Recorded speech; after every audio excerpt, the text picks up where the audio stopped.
The first part of the start menu that we're going to talk about is called the programs list. That's this column on the left-hand side of the start menu. As you can see, there's an alphabetized list of all of your programs.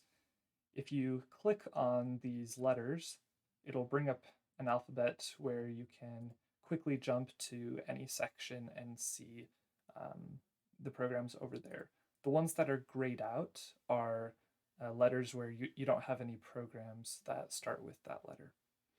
Now, usually when you download a program, it will show up here in the start menu. And that's not always the case, but for the most part, it is. Now, these folders are kind of groups of programs. Sometimes they'll have a single program, but if we look at this one, for example, you'll sometimes see a group of programs all come together.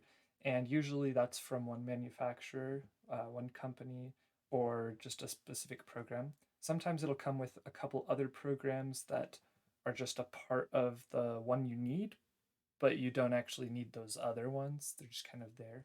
But it's good to know that they exist. And that's essentially the programs list.